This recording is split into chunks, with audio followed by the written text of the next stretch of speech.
Kalau DJSN belum tidak terbentuk, tidak akan ada BPJS itu. Itu dalam undang-undang tentang itu. Iya. Jadi sebelum membentuk BPJS pasti dibentuk dulu Dewan Jaminan Sosial Nasional. Jadi betapa kuatnya Dewan Jaminan Sosial Nasional, Iya. di mana strukturnya itu langsung bertanggung jawab kepada presiden. Saya melihat di sini DJSN dari dulu kenapa ya tidak pernah ada kekuatan sama sekali. Apalagi tambah sekarang menterinya sekarang kan nih. Menteri Kesehatan maksudnya. Waduh, itu menterinya tuh harus diganti tuh, Pak. Oh ya? Aduh, saya lihatnya kok sombong gitu ya, benar. Bisa nerima nggak sih wapresnya itu Gibran itu? Itu kan coba deh, kita lihat cara orang waras ya. Menteri kita kok lihat uang sebanyak itu pasti dimanipulasi dan sebagainya. Jangan-jangan, mudah-mudahan tidak terjadi.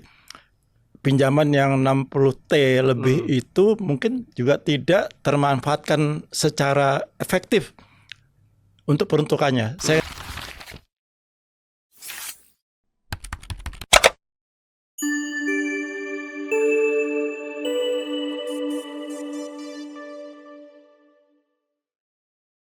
Assalamualaikum warahmatullahi wabarakatuh. Sobat Sehat Indonesia, berjumpa kembali dengan saya Hermawan Saputra dalam program Hermawan Saputra Official Channel, yaitu podcast yang identik dengan podcast seputar hukum, kebijakan, politik, dan sosial kesehatan. Nah, kali ini kita akan berbicara sekaligus mengajak untuk memperkenalkan seseorang yang cukup spesial karena beliau ini selalu ada pada tahapan transisi pembangunan di negeri ini. Siapa orangnya? Saya ingin kasih semacam preview sejenak. Sosok ini adalah sosok yang tentu saja cukup dikenal dan bahkan belakangan ini juga sudah mulai sering diundang untuk podcast atau juga memberikan statement di berbagai media. Tapi saya ingin menyampaikan bahwa beliau adalah seorang dokter gigi. Di bidang kesehatan beliau sudah begawan. Karirnya sebenarnya banyak dihabiskan di dunia manajemen rumah sakit ya, sebelum saat ini beliau purna dari tugas. Apa tugasnya? Sobat Sehat Indonesia, beliau seorang laksamana pertama. Kalau udah laksamana berarti ini dari kalangan Angkatan Laut ya, Tentara Nasional Indonesia, Angkatan Laut. Dan karir beliau pernah menjadi direktur Rumah Sakit Marinir Cilandak dan juga direktur beberapa rumah sakit termasuk Rumah Sakit Patria IKKT untuk yang non pemerintah. Dan sebagian sudah bisa menebak ya tentu saja. Assalamualaikum warahmatullahi wabarakatuh. Dr. Gigi Muryono Aladin SIP SH MM. Kita panggilnya sebenarnya Dr. Mur atau juga bisa Pak Mur. Kalau saya bisa beragam panggilannya karena abang sekaligus senior juga. Sehat Pak Mur? Alhamdulillah, Bung Wawan ya. Bung Hermawan kalau di sini Pak Mur. Oh, Bung Hermawan. Luar biasa nih podcastnya Bung Hermawan. Iya, ini kita menyapa Sobat Sehat Indonesia. Ini yang saya perkenalkan barusan, wajah beliau tidak asing kan? Jadi Dr. Gigi Muryono Aladin adalah seorang yang cukup aktif di dunia kebijakan kesehatan. Teman dan Sobat Sehat Indonesia, kalau kita ingat transisi pembangunan negeri ini di bidang kesehatan, lahirnya Undang-Undang SJSN nomor 40 tahun 2004 tentang Sistem Jaminan Sosial Nasional. Kemudian juga ada Undang-Undang BPJS, Badan Penyelenggara Jaminan Sosial Bidang Kesehatan, di tahun 2011, dan beliau adalah anggota DJSN pertama ya Pak Mur? Iya, betul. Ini amanah dari Undang-Undang SJSN tuh, dibentuknya Dewan Jaminan Sosial Nasional yang sangat berperan dalam konstruksi sistem jaminan kesehatan nasional kita.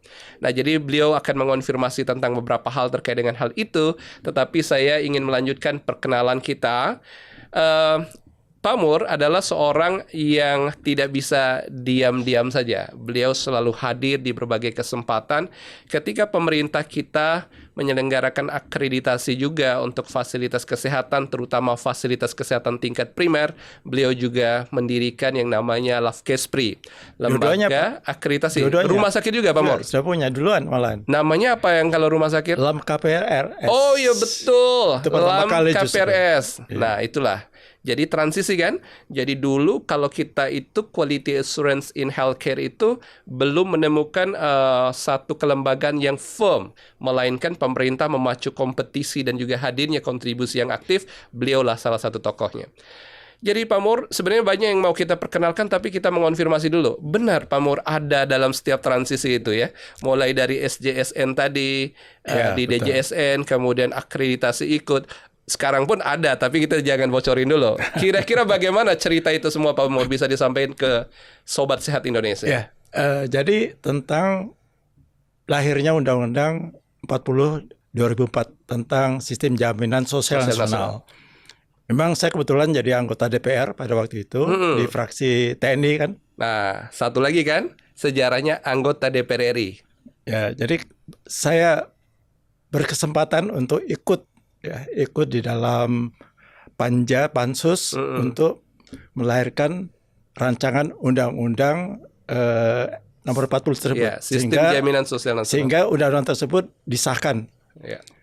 Memang pada waktu itu ini sejarah nih. Itu saya kira memang jelinya mungkin diawali dari Gus Dur ya. Tapi kemudian setelah Gus Dur lengser diganti presidennya Ibu Megawati, itu Ibu Mega pesannya pengen selama beliau jadi presiden harus ada undang-undang jaminan kesehatan nasional. Ya. Itu pesan beliau. Luar biasa. Kepada kader-kader PDIP. Ya. Kan pada itu kan memang PDIP kuat ya. Betul. Jadi yang menguasai di Parlemen rata-rata kan teman-teman dari PDIP.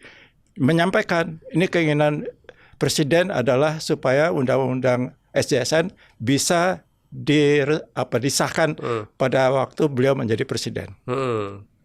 Oleh karena itulah kita ya cukup cepat sebetulnya membahas undang-undang SJSN itu cukup cepat karena memang waktunya juga tinggal berapa bulan tuh. Jadi kita kebut.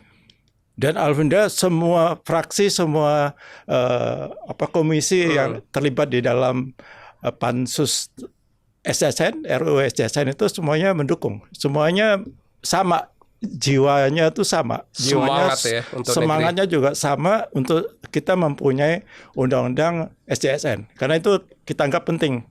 Apalagi sangat didukung oleh presiden.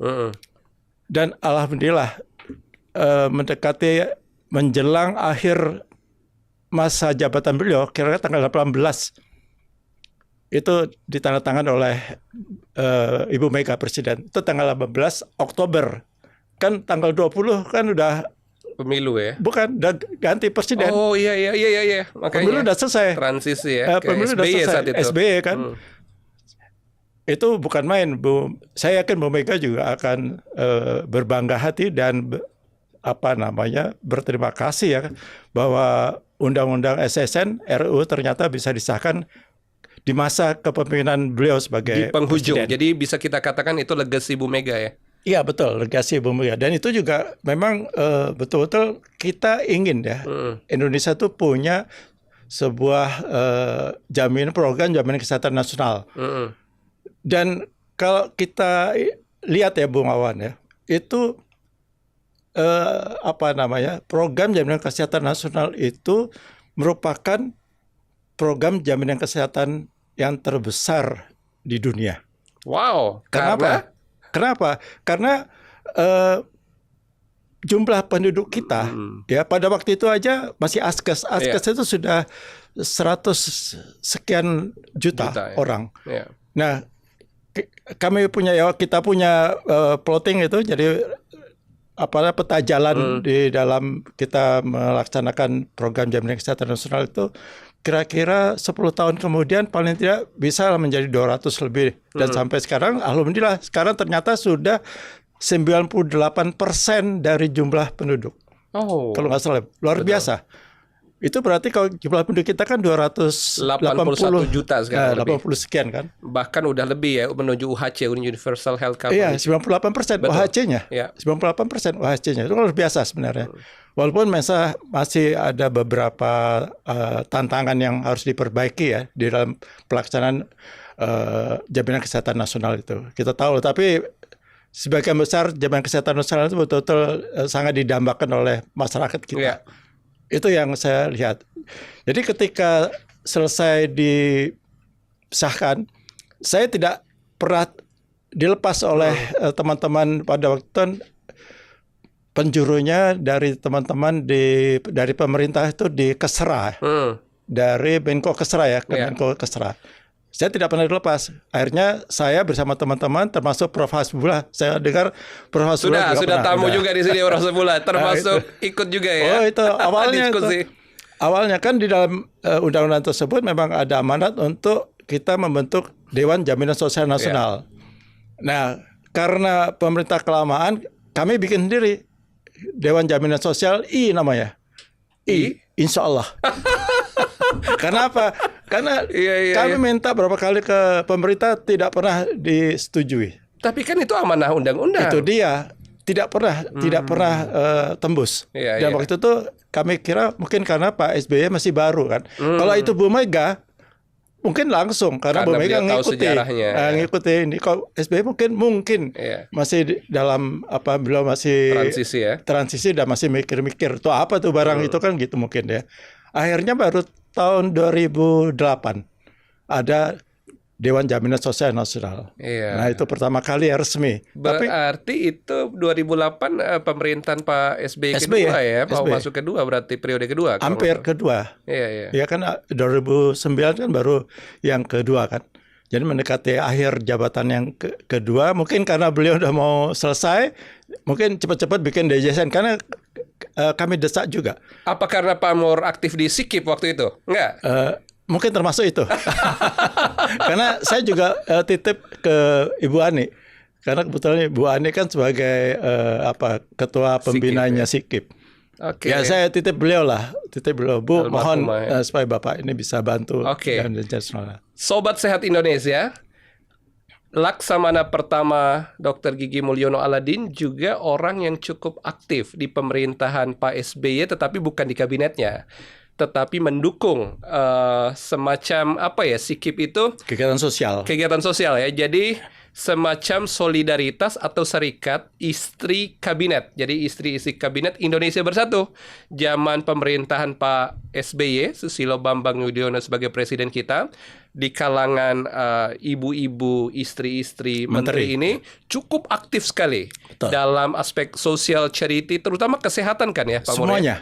5 bidang. 5 bidang ya? 5 bidang. Dan rasanya playmaker di dalamnya salah satunya adalah Pak Mulyono, karena beliaulah yang membackup banyak sisi operasional dan kegiatan SIKIP. Ini kaitannya juga tadi dengan lobby Pak SBY untuk menguatkan DJSN. Bisa dilanjut, peran SIKIP itu seperti apa tuh Pak Mur? SIKIP itu luar biasa. Ya. Yang luar biasa pasti ibu negara. Karena ini ide konsep murni dari ibu negara, Ibu Ani almarhumah. Luar biasa beliau.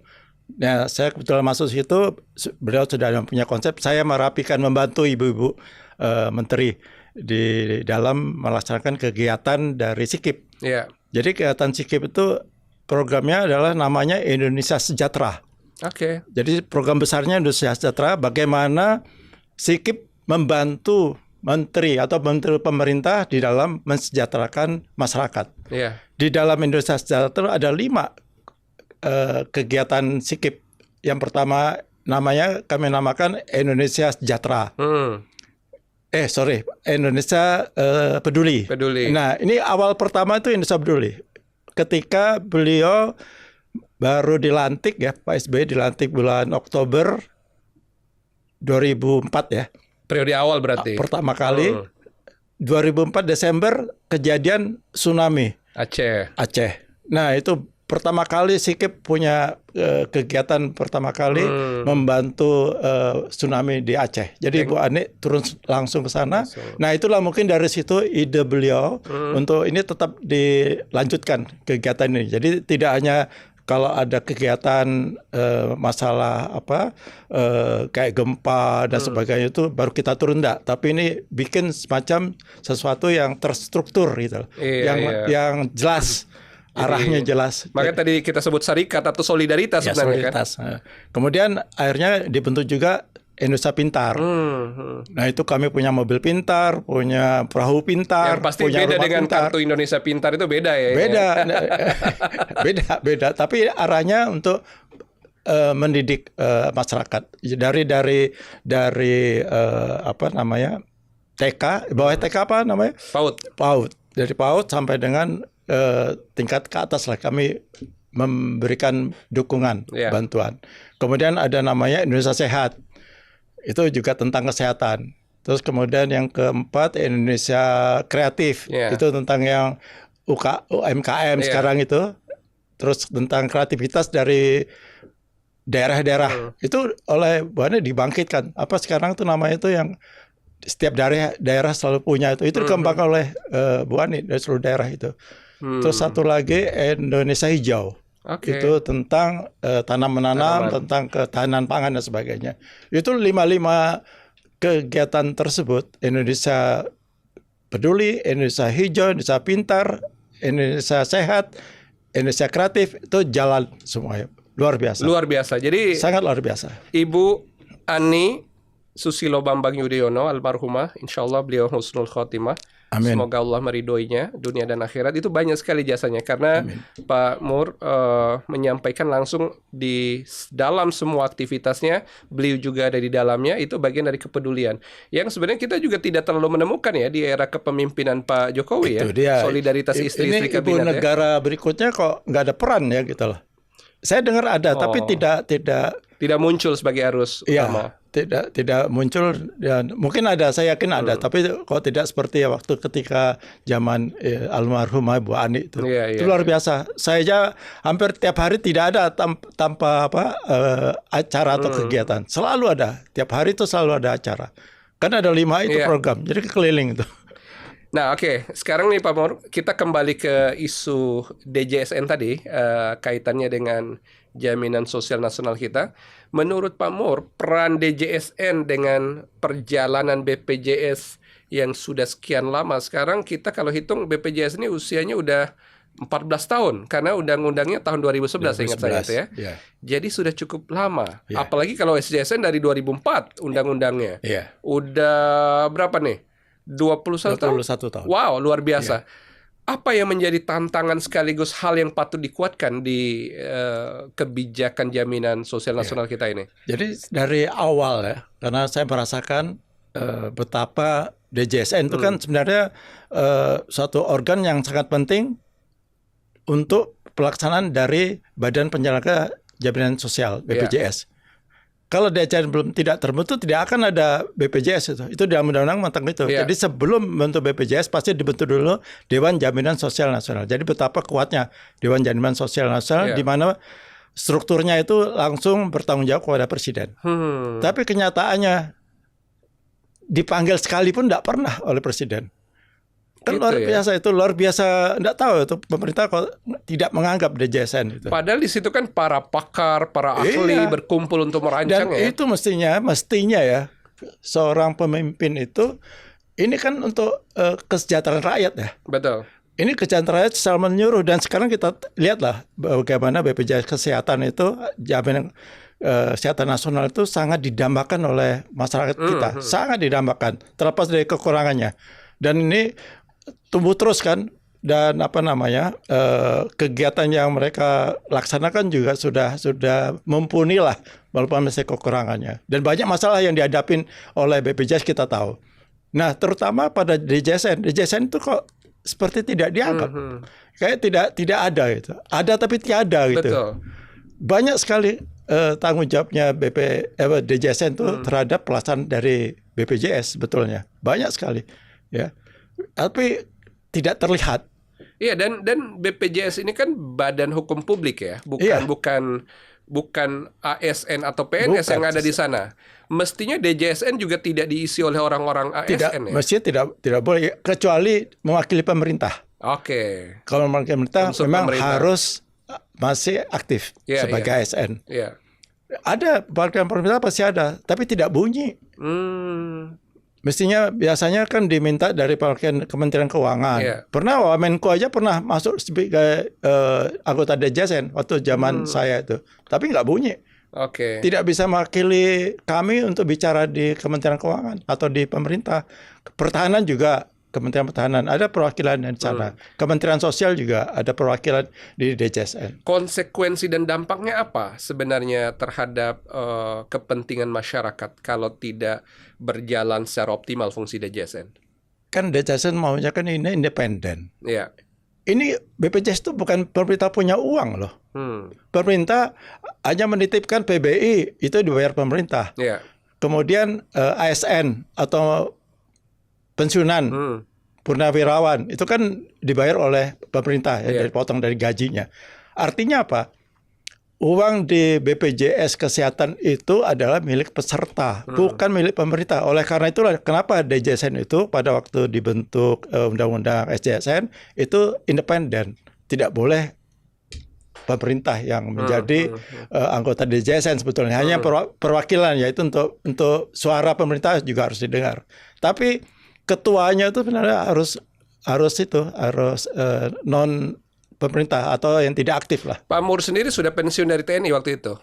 Atau Sudah ya? Saya Artinya pensiun, tidak mewakili tentara atau bukan, pemerintah ya? Saya sebagai tokoh jaminan sosial pada waktu itu. Kan ada perwakilan tokoh, terus perwakilan pemberi kerja, pekerja, perwakilan pemerintah. Ada 5 kalau nggak salah. Jadi saya melihat di sini DJSN dari dulu kenapa ya tidak pernah ada kekuatan sama sekali. Apalagi tambah sekarang menterinya sekarang kan nih. Menteri Kesehatan maksudnya? Aduh, itu menterinya tuh harus diganti tuh Pak. Oh ya? Aduh, saya lihatnya kok sombong gitu ya, benar. Kok sampai segitunya Pak Mur kira-kira menilainya? Saya kan kita ya orang awam, saya tidak banyak terlibat tentang urusan dengan kementerian. Tapi kan kita bisa lihat kegaduhan yang diakibatkan dengan kebijakan dari Menteri Kesehatan. Contoh yang terakhir tuh yang ribut tentang IDAE ya, Ikatan Dokter Anak Indonesia. Iya. Saya itu juga kan, sudah pernah melakukan klarifikasi ke teman-teman. Sombong banget itu Menteri Kesehatan ya. Terus kita dengar sendiri, bahkan sudah terjadi organisasi profesi itu kayaknya kan nggak ada artinya lagi apa-apa ya. Ya cuma ngumpulin saya sebagai anggota Ikatan Dokter Indonesia, Persatuan Dokter Gigi Indonesia atau apa yang lain-lainnya, tapi tidak ada kewenangan sama sekali kepada anggotanya. Saya masih ingat ya pada waktu dulu tidak ada diberi kewenangan misalnya ketika perpanjangan STR atau SIP itu kan harus ada rekomendasi dari organisasi profesi masing-masing. ID atau PDGI misalnya. Itu dulu belum ada. Saya masih ingat. Saya masih pada waktu di PDGI Sekjen waktu itu tahun berapa? 1900 masih pangkat kapten tuh. Oke. Udah lama. Udah Sekjen PDGI saat itu ya. Waktu itu kami nuntut supaya organisasi profesi diberi kewenangan dong. Supaya apa? Supaya anggota kami itu ya melihat kepada organisasi profesinya, karena yang membinakan organisasi profesi masing-masing kan itu. Ini sepertinya ya, saya nggak tahu persis. Sepertinya kan dihilangkan. Ini kan keluhan dari teman-teman. Iya, karena undang-undangnya udah dicabut. Dulu kan ada undang-undang praktek kedokteran yang mengakui ID dan PDGI sebagai perannya luar biasa. Ya, itu dia. Itu kan, ini menterinya nih nggak tahu nih apa karena dia bukan orang kesehatan ya. Jadi hanya laporan orang langsung disikat. Wah ini salah. Laporan dari orang-orang disikat langsung ini salah ini. Tapi kalau Nih, mohon maaf nih Pak Mur. Kalau Pak Mur kurang, tanda kutip kurang srek dengan Pak Menteri, apa Pak Mur juga kurang srek dengan presidennya? Yang mengamanatkannya. Presiden yang ke-7. Sebentar dulu, Pak Prabowo yang sekarang memerintah kan? Pak Prabowo kita dukung. Oh, dukung ya? Artinya masih percaya? Percaya. Kaitannya dengan sistem jaminan sosial kita dan arah pembangunan kita? Kami purnawirawan ya, itu punya harapan besar pada Presiden kita Prabowo Subianto. Saya masih ingat ya awal pidato beliau ada 3 hal. Ini kalau nggak salah yang pertama tentang negeri kita kaya. Kenapa rakyat miskin? Oke. Apa itu sebabnya? Karena kan penyalahgunaan sumber daya alam hanya dikuasai segelintir orang. Korupsi merajalela. Ini kita dengar nih belakangan ini. koruptor udah mulai di apa nih, ditangkapin. Iya betul. Ya kan udah mulai ketahuan. Kejaksaan dikuatkan. Kejaksaan dikuatkan. Itu mungkin petanda beliau udah mulai turun tangan nih. Kan beliau enggak banyak omong. Tadinya kita kira kan wah luar biasa semangatnya, tapi kok enggak ada gerakan gitu kan. Nah, ini baru mulai terasa nih ada gerakan. Ini kita bisa rasakan deh. Wah, luar biasa nih Kejaksaan Agung diberi kekuatan tentara, bukan polisi. Ya kan? Berarti yang ngaco siapa? Di luar tentara kan? Kan gitu. Iya. Nah, kemudian kedua ekonomi dikuasai oleh oligarki, harus dikembalikan oleh rakyat kepada rakyat. Iya. Itu anunya tagline-nya Pak Prabowo ya. Iya, ada 3. Satu lagi kedaulatan. Kedaulatan dikuasai oleh orang yang punya uang. Harus dikembali kepada rakyat. Artinya apa? Pak Prabowo ini selalu kepentingan rakyat nomor 1. Kepentingan negara nomor 1 dibandingkan kepentingan pribadi kelompok golongan. Luar biasa itu. Iya, luar biasa. Maka saya juga baca di dalam buku Indonesia Paradoks ya. Beliau tulis. Itu isinya bahkan itu. Sebelum beliau jadi presiden kan buku itu ditulis. Iya. Artinya beliau sudah betul-betul menargetkan dan memprioritaskan arah. Iya. Coba lihat di situ visi misinya. Kembali ke Undang-Undang Dasar 45. Luar biasa. Paradoks Indonesia. Benar. Sobat Sehat Indonesia. Jangan senggol-senggol politik ya. Inilah serunya ya. Saya sebenarnya menggali dari sudut kesehatan karena beliau latarnya adalah profesional di bidang kesehatan sekaligus orang yang mengisi transisi kebijakan kesehatan Indonesia. Cuman ini kalau dari narasi kita ini rada-rada keluar jiwa tentaranya. Jiwa tentara, terutama purnawirawan kami ini. Iya. Kami ini kan sudah purna tugas. Iya. Tapi hati kami itu kan tidak pernah berhenti untuk mengabdi kepada negara dan bangsa. Luar biasa ya. Purnawirawan itu bagi kami adalah pengabdian tanpa batas, pengabdian tanpa henti, tanpa akhir. Iya. Makanya begitu sampai maut memisahkan. Iya. Jadi melihat situasi negara kita kok seperti ini, nah mulai nih kita juga ya paling tidak berkontribusi lah. Walaupun bukan dari kami aja ya. Jangan-jangan Pak Mur juga terlibat nih kemarin di deklarasi para jenderal-jenderal purnawirawan itu terkait dengan beberapa poin strategis politik Indonesia. Ya, kebetulan saya ikut serta di dalam kelompok tersebut dan paling terlibat adalah apa, Bung Awan? Yang mana? Jangan-jangan kasus DPR lagi nih? Ya, saya yang ngantar surat itu langsung ke DPR, MPR, dan DPD. Kemarin. Yang usulan pemakzulan? Yang usulan pemakzulan. Ini serius? Saya yang ngantar. Oh ya?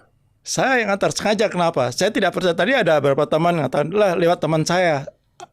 Dia anggota DPR, salah satu parpol di antara yang ada di DPR. Nanti dia bisa sampaikan ke pimpinan DPR. Saya nggak mau. Nggak bisa, saya harus ngantar supaya saya punya keyakinan surat tersebut sampai di pimpinan DPR. Lah, ini mohon maaf nih Pak Mur, ini kan ironi nggak sih? Pak Mur di satu sisi sangat setuju dengan Pak Presiden Prabowo, kepemimpinan beliau harus didukung. Tapi di sisi lain ada hal-hal yang menyangkut sisi lain juga ini, kaitan dengan wacana itu. Ya, kita harus bedakan antara presiden sama wakil presiden. Sekarang Bung On, ya saya tanya deh, secara pribadi ya, mau nggak sih wapresnya itu, bisa nerima nggak sih wapresnya itu Gibran itu? Itu kan coba kita lihat secara orang waras ya, dengan kemampuannya seperti itu, kita bisa lihat dari nggak usah dibuktikan tapi banyak kasus-kasus Fufufafa, terus kasus korupsi katanya ya ini patut diduga ada korupsi. Terus ada lagi patut diduga ijazahnya juga dicurigai. Mungkin nggak benar tuh sekolah yang di Singapura maupun di Australia. Artinya tidak benar mencapai kesarjanaan. Mungkin itu kan. Dan terakhir saya baca lagi di Roy Surya punya tulisan masuk di akun judul. Itu udah konyol itu. Ini kan perbuatan tercela itu, Pak. Kalau bukan wakil presiden tidak ada masalah. Kalau namanya pimpinan tinggi ya, apalagi Pak Pres, buang sampah dari mobil aja udah tercela itu. Maka kalau orang umum mungkin tidak dimasalahkan. Ini jelas-jelas ya? Iya, karena posisi sebagai pejabat publik mau tidak mau tanggung jawabnya kan juga lebih besar. Nggak bisa kita bisa terima orang yang tidak patut, tidak pantas kita terima menjadi pejabat publik kan gitu. Waduh, Sobat Sehat Indonesia, inilah konsekuensi ngobrol dengan jenderal nih. Jadi saya pikir ini pengetahuan beliau dan juga sepak terjang beliau luar biasa. Cuman saya ingin mengembalikan dulu nih ke isu kesehatan. Jangan sampai kita lupa nih konteks kita politik dan hukum sosial kesehatan. Tetap ada kaitannya. Tapi ada politik tuh. Justru di situ. Ini kan tadi maksud saya gini, Pak Mor. Ini kan berawal dari situasi kita ingin kesehatan di negeri ini lebih baik. Tetapi kelihatannya kepemimpinan kita ini juga terarah atau tidak terarah gitu ke arah pembangunan kesehatan. Dulu saya ingin mengingat sedikit, pemerintah kita tuh pernah melibatkan mitra pembangunan lah istilahnya. Jadi banyak non-government organization gitu, semacam Gavi, Global Fund, dan juga AusAid, USAID, banyak yang terlibat untuk pembangunan kesehatan Indonesia. Cuman di tahun 2023 itu, Pak Mor, pemerintah juga melalui Menteri Kesehatan itu mendapatkan pinjaman dari World Bank. Seingat saya itu 4 miliar US dollars. Atau kalau kita 60, setarakan 60 triliun. 60 T lebih. Ya. Iya, rasanya menterinya masih yang sama. Kalau kita kaitkan dengan politik kesehatan, itu diperuntukkan untuk apa dan mau dibawa kemana kira-kira dana sebesar itu. Dan maksud saya gini, seingat saya ini kan masih di zaman Pak Jokowi sebagai presiden ya. Tetapi kan kita bicara sekarang di zaman Pak Prabowo sebagai presiden. Akankah amanat pembangunan kesehatan itu termanifestasi secara tajam untuk ke arah pembangunan bangsa atau seperti apa nih kaitannya dengan kepemimpinan kita sekarang? Ya, kalau saya lihat ya, ini berapa kejadian, nggak tahu ya itu menteri kita kok lihat uang sebanyak itu pasti dimanipulasi dan sebagainya. Jangan-jangan, mudah-mudahan tidak terjadi. Pinjaman yang 60 T lebih itu mungkin juga tidak termanfaatkan secara efektif untuk peruntukannya. Saya tidak pernah mendengar, tidak pernah tahu perkembangan lebih lanjut. Tapi saya hanya khawatir aja. Biasa banyak pinjaman-pinjaman itu pasti terjadi korupsi di antara pejabat publik kita di kementerian ataupun di tempat lain. Contohnya yang baru-baru ini pengadaan laptop. Oh, di Kementerian Pendidikan ya. Coba laptop harganya katanya cuma 2 juta bisa naik jadi 9 juta katanya gitu. Dan pengadaannya berapa juta laptop. Luar biasa itu. Terus ada lagi di Kemenhan. Pengadaan HP atau HT ya. Handtalk atau apa yang tidak tepat sasaran, itu juga penyalahgunaan anggaran. Besar juga korupsinya. Nah, ini jangan-jangan pengadaan seperti ini kan pernah kejadian juga nih di zamannya menterinya siapa itu, Bu Fadilah ya. Fadilah ya. Kan pernah kejadian. Ya. Itu pengadaan untuk lab kalau nggak salah. Lab ya, alat lab. Kayak dimanfaatkan. Katanya untuk membangun supaya pelayanan kesehatan di seluruh pelosok tanah air itu bagus dan sebagainya. Tapi nggak dilihat apakah di tempat-tempat tersebut mampu laksana menerima peralatan yang dikirim dari pusat, dari Kemenkes. Kan bisa aja terjadi di sana listrik belum ada misalnya, atau listriknya masih hidup mati, terus SDM-nya juga belum ada, sehingga apa? Tidak bisa terlaksana. Barangnya pun jadi apa namanya, istilah apa itu yang nggak kepakai itu, mubazir. Mangkrak, mubazir gitu. Mubazir, sayang. Uangnya banyak karena ini apa, bantuan, dianggapnya bantuan terus nggak bayar utang, kita kan harus bayar utang. Ini saya punya keyakinan akan terjadi juga seperti itu karena udah mulai ada selentingan nih bahwa apa yang disiapkan dalam perencanaan di ini katanya ya patut diduga lah supaya nggak salah, patut diduga pasti ada penyelewengan. Nah, sekarang kita naikkan lagi, kalau kepemimpinan pucuk pimpinannya adalah presiden, kan tetap saja presiden bertanggung jawab terhadap fungsi kabinetnya kan? Betul. Harus bagaimana Pak Presiden Prabowo bersikap mestinya? Harus ganti menterinya.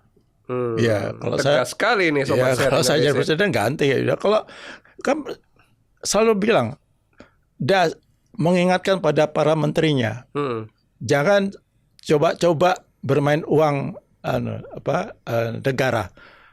Nanti saya akan tindakan, selalu bilang itu. Dan itu kan semangatnya luar biasa. Yeah.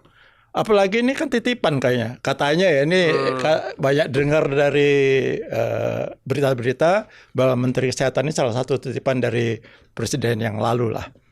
Kalau ada titipan kan repot. Mungkin ya saya nggak tahu. Silakan aja dipakai. Tapi kalau lihat ada seperti ini kan ya gejala-gejala bahwa menteri ini tidak bisa memimpin Kemenkes, kalau saya pikir ya. Ganti aja, kenapa sih? Tapi kan gini, seingat saya Pak Mur juga orang yang mengambil konstruksi kebijakan secara konstruktif gitu. Dulu kan Pak Menteri BGS juga, ini kan yang mereformasi sistem akreditasi ya di Indonesia. Yeah. Artinya munculnya dulu, seingat kita kalau di dunia rumah sakit itu hanya ada KARS, Komisi Akreditasi Rumah Sakit ya. Mungkin sejak lama itu KARS itu menjadi satu kelembagaan yang satu-satunya. Kemudian kan Menteri membuka keran, adanya berapa? 6 lembaga lain 6 di rumah sakit. Saat ini 6 lembaga. 6 lembaga. Kemudian juga mendorong adanya akreditasi fasilitas KTP, primer FKTP. Lah kan tadi di awal Pak Mur adalah pendiri daripada lembaga-lembaga ini. Artinya Pak Mur mengisi transisi dari transformasi kesehatan yang dipimpin oleh Pak BGS. Seperti apa waktu itu ceritanya? Ya, kalau itu programnya bagus, baik pasti kita dukung. Kalau programnya nggak baik, yang kita bisa lihat kan tidak semuanya programnya jelek, pasti tidak. Tapi kan ada juga yang tidak tepat, tidak tepat sasaran, tidak tepat bisa dilaksanakan di Indonesia, apapun yang tidak bisa diterima oleh berbagai kalangan. Nah ini kan bisa diterima, dan itu sudah ada sebetulnya dari sebelum beliau jadi menteri, sudah ada, kami dengar itu. Desain dan rencana itu ya. Rencana saya sudah pernah dengar itu bahwa itu kalau hanya satu lembaga sebagai lembaga akreditasi rumah sakit cuma satu kok kurang pas. Jadi apa yang namanya monopoli kan enggak bagus ya. Pasti akan terjadi hal yang tidak diinginkan. Oleh karena itu sudah lama didesain supaya ada lembaga penyelenggara akreditasi lainnya selain KARS. Akhirnya dibukalah keran menjadi 6. Sekarang udah dilaksanakan 6. Ini tahun ke berapa ini? Tahun ke-4 kalau nggak salah. Kerja itu. Jadi artinya tetap saja dalam konstruksi pembangunan kita, Sobat Sehat Indonesia, kita mendukung hal-hal positif yang menjadi tanggung jawab pemerintah untuk kebaikan negara, tetapi juga kita mengoreksi poin-poin kalau dianggap tidak sejalan dengan kepentingan masyarakat dalam pembangunan, khususnya di bidang kesehatan masyarakat kita. Gitu ya Pak Mur ya? Iya, harus gitu. Kita harus objektif lah. Kalau itu baik. Kalau nggak baik ya kita bilang nggak baik. Kalau dia nggak baik masih ngeyel lagi ya udahlah. Saya terus terang saya agak kecewa ketika OP itu kayak tidak punya peran. Kita lihat yang ditunjuk di KKI ya. Iya, Konsil Kesehatan Indonesia. Betul. Memang itu banyak pro kontra itu. Itu kan dari sebelumnya menteri sebelumnya kan ya udah mulai agak aneh-aneh juga tuh, tidak mengikuti undang-undang. Undang-undang belum atau peraturan belum diperbaiki atau disesuaikan dengan keputusannya, sudah melaksanakan keputusan. Itu kan tidak mewakili yang sesuai dengan peraturan sebetulnya awalnya. Dibiarin aja. Kita seperti halnya dulu kita pro kontranya panjang sekali ketika Undang-Undang 17 2023 yang dilalui melalui Omnibus Law itu dibahas kan. Kemudian sekarang ada PP 28 2024 yang juga omnibus juga tuh, ibarat kata satu semuanya, untuk seluruhnya. Dan itu kan tentu tidak akan sempurna kan. Banyak hal-hal yang harusnya disempurnakan. Ya, itu harus dikaji ulang lah, paling tidak harus seperti itu. Oke, Sobat Sehat Indonesia, ini poin terakhir.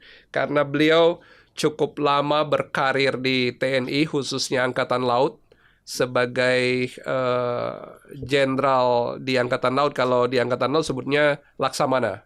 Dan beliau seorang marinir ya. Bukan, pernah tugas di marinir. Pernah tugas di marinir saat cukup itu lama. Ya? Cukup lama.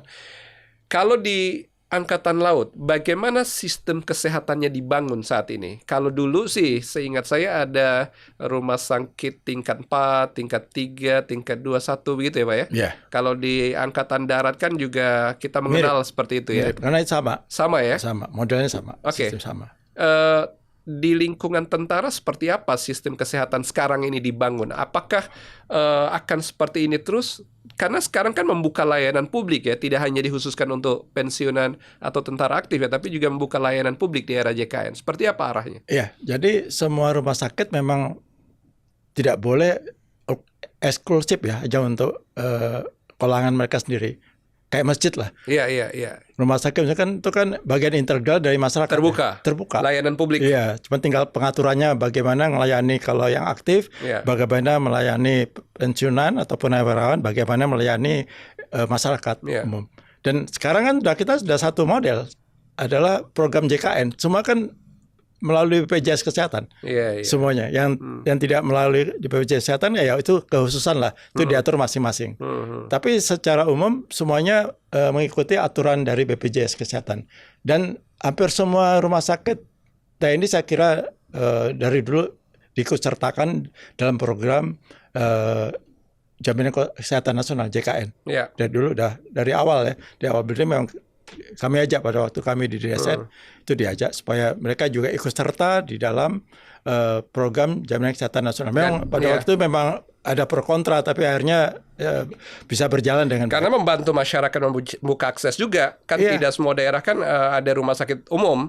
Ya, Dengan adanya TNI kan luar biasa iya, terbantu. membantu masyarakat, Mhm. membantu masyarakat, dan itu memang ternyata apalagi di daerah perbatasan itu kan di Papua misalnya, mungkin lebih siap kalau itu didirikan rumah sakit tentara. Ya kan kita tahu lah di sana tuh masih banyak gangguan-gangguan. Mungkin lebih tepat mereka lebih merasa aman. Kalau di lingkungan tentara ya. Kan gitu, paling enggak kan gitu. Baik, ini Sobat Sehat Indonesia, perbincangan kita makin seru karena sebenarnya saya ini agak mengendalikan juga agar saya tidak masuk jauh ke isu-isu politik dan juga isu politik praktisnya ya, tapi kalau politik kesehatan kita sudah membahasnya. Beliau tidak hanya sebagai tenaga kesehatan masalahnya, tapi beliau masuk di seluruh isu-isu sosial dan politik makro nih. Cuman ini sebagai edukasi publik nih. Kira-kira apa yang ingin Dr. Muryono sampaikan ke publik? Harus bagaimana kita ke depan untuk membangun kesehatan masyarakat, kira-kira bisa disampaikan ke Sobat Sehat Indonesia. Ya, Sobat Sehat Indonesia yang saya banggakan, ini kita harus bangga kita mempunyai program Jaminan Kesehatan Nasional. Karena dengan program Jaminan Kesehatan Nasional itu boleh dikatakan sangat membantu seluruh penduduk Indonesia untuk mendapatkan pelayanan kesehatan. Ini kita harus dukung bersama. Jadi jangan BPJS Kesehatan itu dibiarkan sendirian, karena kita harus mendukung. Ini suatu lembaga yang tadi saya sampaikan di awal adalah merupakan lembaga jaminan kesehatan terbesar di dunia. Langsung sekarang berapa? 281 juta kalau penduduk, 98% kan 98% UHC sekarang. ya UHC. Bayangkan coba. Ini kita bantu BPJS Kesehatan, dan saya yakin BPJS Kesehatan ini juga tidak baik-baik aja. Oke. Karena Banyak apa? PR-nya Mas ya.